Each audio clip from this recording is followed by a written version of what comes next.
you up to date on News Talk. Off the ball. This is News Talk. Hey there, you're very welcome along to Monday Evening Show. Pat Nevin will talk to us about very grim times for Pep, Ole and Poch just now. Dan McDonnell is along on the football show. He'll be talking about our new saviour, Aaron Connolly. Mick McCarthy was in town today. We'll bring you some of that press conference. Just the two Premier League goals for 19-year-old Connolly at the weekend. Andy Lee is going to be in studio. He's in studio now, in fact, for the Newsround as well. But also later on talking about Golovkin at the weekend and his own steps into coaching. Plus Brian O'Driscoll with us just after 8 o'clock on Monday Night Rugby. Text number 53106. We were at Off the Ball on Twitter. Andy, good evening. Good evening, Joe. Thanks for coming in. I'm Richie McCormack here as ever. Hello. Hey, Joe. Just trying to fix my microphone. It is fixed. It is good. We can hear you. So, Manchester United fan Andy Lee, how's life? Exciting, I would say. I don't watch Match of the Day. I've stopped recording it. It's actually quite incredible how grim it's getting.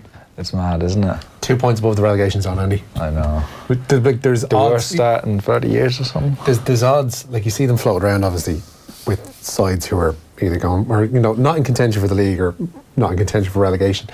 United have kind of actually narrowed over the past couple of weeks in terms of relegation. I'm not saying it's a possibility, but you got to be worried that you're hovering ever so close to around there. But it's just, there's no signs of it, like, improving or that they're trying to play a certain way and they're not getting. There just doesn't seem to be any plan, and there's just, or quality there. But the lack of quality is really striking. Just how beatable they look. Even we had the game yesterday. David Myler was on the game with Nathan, and the teams were named. You're sort of looking at it and you're saying, okay, there's kind of a patch together back four, which you would think Harry Maguire will kind of do a bit of a job on, and they'll cobble together okay. But then for the rest of the team just looked bereft of any real quality or danger. Even David Myler was saying, you know, I'd look at that midfield and I'd have loved to play against that Man United side. Like, they're not scary at all here. Matter starting, like, and you're thinking, what the hell is he doing starting? Like, you know, he can't run anymore. No. And there's no power. He was on the pitch. Really. I don't know. I always think it was about 25 minutes into the match. Now, Matt was actually on the pitch. Yeah. Because I missed the actual start of it. Didn't know he was starting. It's a crazy. Even with the front three, you see how uncharacteristically toothless United are, because it's not a trait that they ever had. But you're looking at, they haven't directly replaced, for all his faults, Romelu Lukaku. You need another striker up there.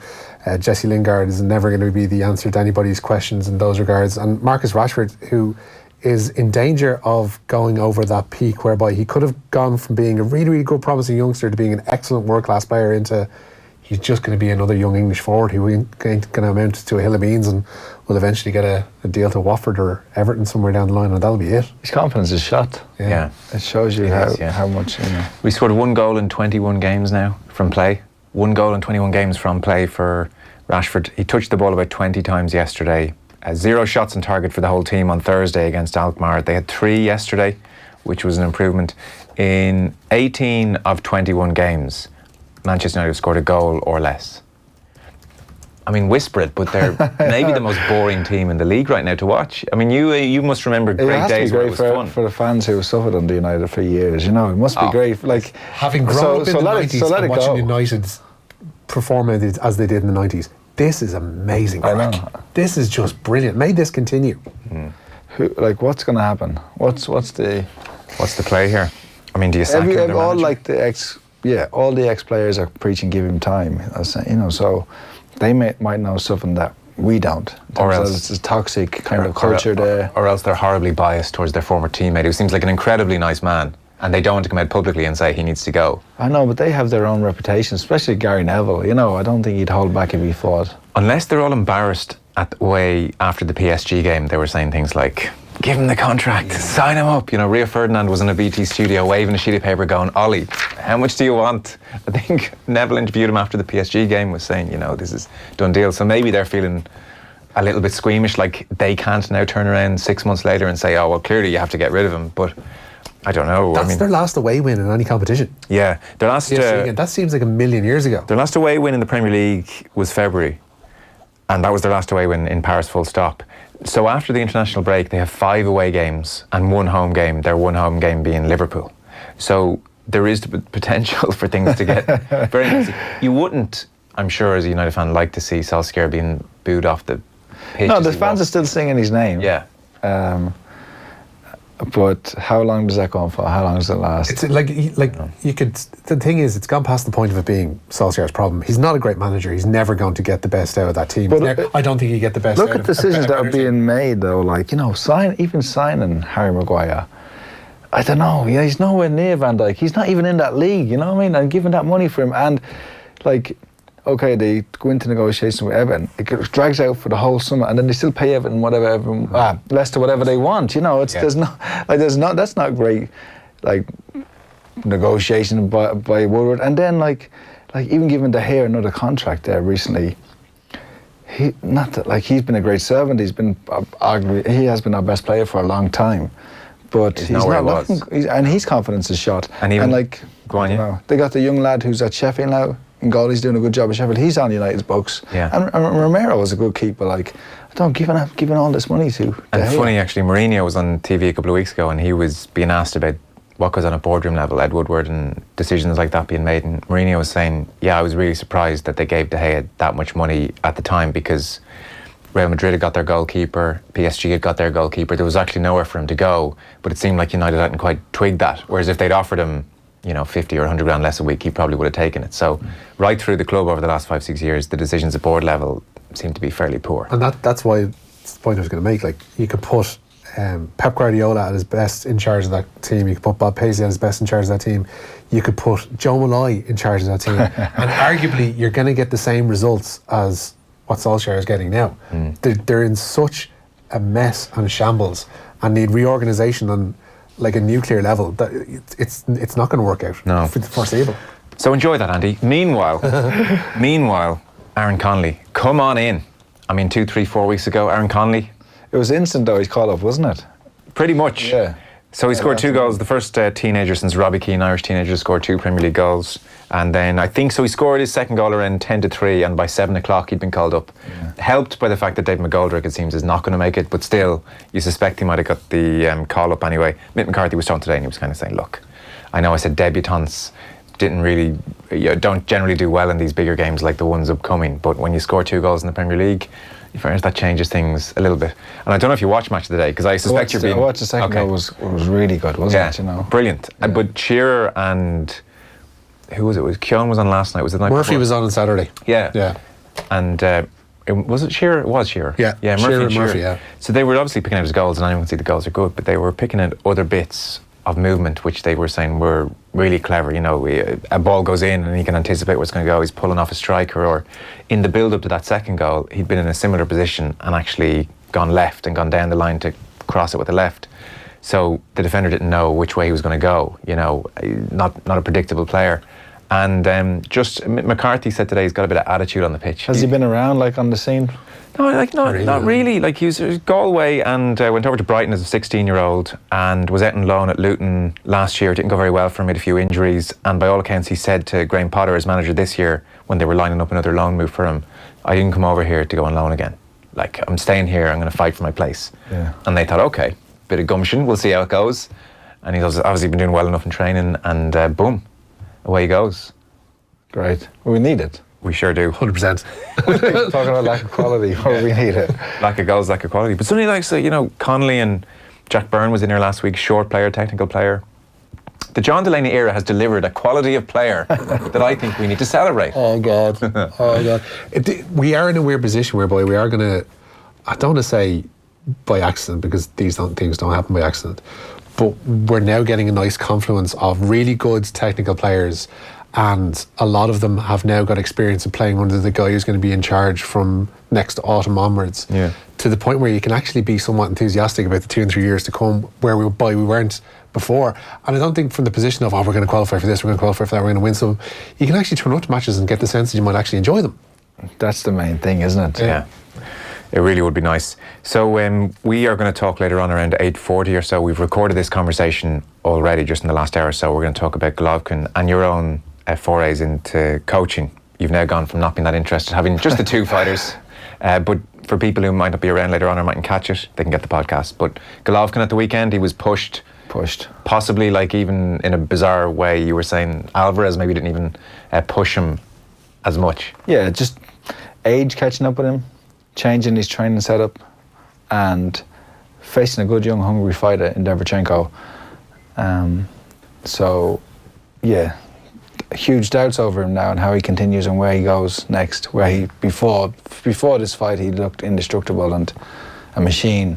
He's finally starting to show signs that he's human. Having lost that veneer of, you know, invincibility, does that do something to a fighter? I think so. I think you know, he has broken English, so it's very hard to pick out what he truly meant. But he's saying, no, he said these words were something along the lines, this fight gives me big experience. I just have to focus more. And it's very hard to know what. Does he mean a wake-up call? As if he's not working hard I think so. enough? That he took it a bit light, and he's 37, goes back to the fact that he doesn't have the same coach that he's had for a long parts of his career. Yeah. Well, we'll develop that more after 8:30 if you want to tune in for that or get the podcast. So we'll start the news round, and as I mentioned, Mick McCarthy in town today. Yeah, the squad gathered at Abbottstown today ahead of those Euro 2020 qualifiers away to both Georgia and Switzerland. Aaron Connolly, as we mentioned, training following his 2-goal salvo against Tottenham on Saturday, while McCarthy admits that Matt Doherty could start at left back against Georgia given Enda Stevens' suspension for that game. Neither Shane Duffy nor David McGoldrick were involved, but McCarthy insists neither player have been ruled out of the game in Tbilisi or Geneva. You've probably seen updates on it from them and from us. Had a message from Shane earlier on. He's feeling good. Didn't say he's fully fit and ready to go, but he's feeling good, which is he's optimistic. I haven't spoken to Didzy for a while, actually, for a couple of days, but Chris Wilder he mentioned, you know, they're doing everything they can to get him fit. They want him to be fit for them, of course. But both lads want to be fit, and if they can get there, I'll wait as long as I can. McCarthy's also happy to be given a selection headache given Connolly's impressive first Premier League start. Yeah, he was, and his goals were both very good. People talk about his second one. I thought his first one was brilliant because his movement was good. He got across the defender, and then having had it saved, he was the presence of mind. He didn't just have a little dig at it and then run off. He spun and put it in the net. So really good. And I saw him against Montenegro, and I was really impressed with him that day playing on the left. And he really has got some personality on the pitch, that's for sure, and plays with a personality. Yeah, he sure has. Not to bring this back to Man United again, but that's just jogged my memory. So Martin Keown did this piece on Rashford the other night. Last night it must have been. I'm losing track of days, one of those weekends. And he was showing how Rashford never gets across the defender the way Connolly did for that goal. Like if a cross is about to come in, it seems to be Rashford's instinct to kind of peel off to the back post as opposed to get in front of a defender, you know. And Keown was showing all these moments, and he was saying as a defender, you know, it's much tougher when they come in front of you, nip in front of you and get the ball first. And it went back to studio and Shearer said, I did the exact same piece like 3 weeks ago after the West Ham game on Rashford. Exact same thing. He just doesn't seem to do it. And then he was saying... So Aaron Connolly's officially better than Rashford? Well, I mean, that's where I was going with that. But it was interesting, even like Solskjaer pointing this out to him, that's what they were wondering. Anyway, I'm bringing this back to Man United when we should be talking about Aaron Connolly. But he did have those instincts to get in front of the defender, a lovely little flick. And I mean, we're building this guy up too much already. I know. If he doesn't score a hat-trick against Switzerland, it's been a disappointment. As a silky technician, what is Andy doing supporting that bunch of water carriers? Well, they were silky when you started supporting them, I suppose. When did you? What was your team? What was the team that got you a little bit? It would have been, it would have been Kanchelski, just coming at Brian McClare. That would have been in school. The end of Robson. That time. Bruce Pallister. Yeah. Kanchelski's a little bit underrated actually in memory. He was brilliant for a couple of years. Gigs coming through. And then obviously I'm from there. Yeah. I won't mention names, but there was a young lad out in the office later on who was discussing the downfall of Manchester United. He was asked, when did you start? When did you come on board with supporting them? He's like, would have started supporting them in 2008, so came on board at a good time. I know. Matt, it's like, no, don't be young. So, we're all of a similar age, but things that don't seem that long ago are a long time ago now, aren't they? Yeah, Jesus. It feels like it's 2010. Time stopped in 2010. I'm not actually admitting that it went any further. Maybe the world ended in 2012. The Mayan prophecy was correct, and we're all just living in some sort of limbo at the moment. That's the deepest thing I think might be ever said in the show. Dennis and Mayo says, I've been supporting United since '63. Jeez, 2008. This team is worse than the team relegated in '74, reckons Dennis. There's an argument, there's a solid argument to that. There's a really good BT documentary that did about that a few years ago. These are strange times, they could get relegated. Come on. They could. These are mad times. But you imagine you're Solskjaer and you're sitting there trying to figure out what the hell is going on. Because They need to get relegated. To wake them Lose up. loads of money. Get the Glazers out. Class 92 buy the club. And move on. Get back to attacking football. That's what they need. Isn't it interesting when Solskjaer first took over, attacking football was back Yeah. for about 5-6 games? It was the upswing and new manager boost, and then the players wanted to prove that Mourinho was toxic. And then it just reverted. Yeah, I say, like, what is going on? I don't know. There's no easy solution, is there? Joe, you mentioned Pep, Ole Pochettino. What about the car crash at Goodison Park? It's brutal, reckons Walkins 10. Beckenbauer's in a bit of pain right now. An Everton supporter. Has anyone ever met this Beckenbauer? No. He's a good friend of the show. Yeah, I often hear you. We have learned a few things about him. I remember, wasn't there something? He's got a man shed. Oh, really? He's been in the military. We presume Irish, but we don't know. I missed the military thing. Well, okay. Isn't that right, Walkinstown Beckenbauer? Text back in if that's not true, but I think Give us another clue, Beckenbauer, come on. Yeah. We should go out and do a news round in the Walkinstown Beckenbauer's shed some I am night. well up for that. At least he deserves. I am well up for that. He can make the tea, though. Yeah. So that is Mick McCarthy, and then Andy Farrell was out speaking today over in Japan. Today, yeah, and he expects Jordy Murphy to train on Thursday ahead of Saturday's final World Cup pool game with Samoa. The Ulster back row injured ribs in last week's win over Russia, but assistant coach Andy Farrell says scans have produced better than expected results, and it remains unlikely, though, that Murphy will be risked in Fukuoka, but he is set to remain with the squad. He's a lot better. He's a lot better than we thought he would be. Anyway, he's shaped up really well. He's very comfortable on walking around, and we expect Jordy to be back training on Thursday. We select our teams in and around that, so we'll stick to that. We're happy with how Jordy's pulled up. He was pretty sore after the game, and after all the medical advice that he's been given, he's in great spirits. Meanwhile, Farrell says that Ireland aren't worried about Saturday's game against Samoa being called off. World Rugby say they're monitoring the development of a typhoon that could hit the region on the day of the game. Any games cancelled at the World Cup due to poor weather conditions are recorded as 0-0 draws. It'd be a hell of a way for Ireland to crash out of the World Cup. By typhoon. A postponed game, 0-0, a draw, goodbye. It seems that they'll make a call on Thursday, but worst case scenario is they'll just move the game. Yeah. It'll be a bit inconvenient for fans, but they'll move the game on Thursday is what we're hearing. Makes sense, yeah.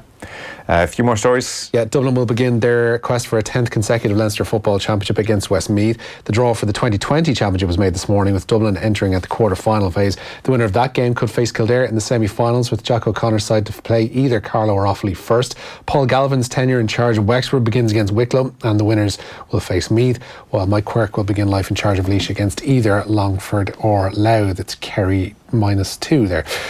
Tottenham say Hugo Lloris is likely out for the rest of 2019. The goalkeeper sustained a dislocated shoulder in Saturday's 3-0 defeat to Brighton. The France captain doesn't require surgery, but ligament damage will keep him out until the end of the year. I could be totally wrong. I thought it was a dislocated elbow.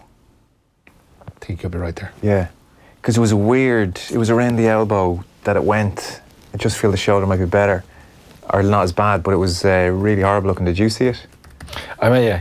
It was a howler, but I was a howler beforehand. Yeah. I mean, you can't really criticise him because he. Well, no, injured but himself so badly he should have saved it, because the ball, he'll catch the ball first. Yeah. He just And seemed he to. might land correctly as well.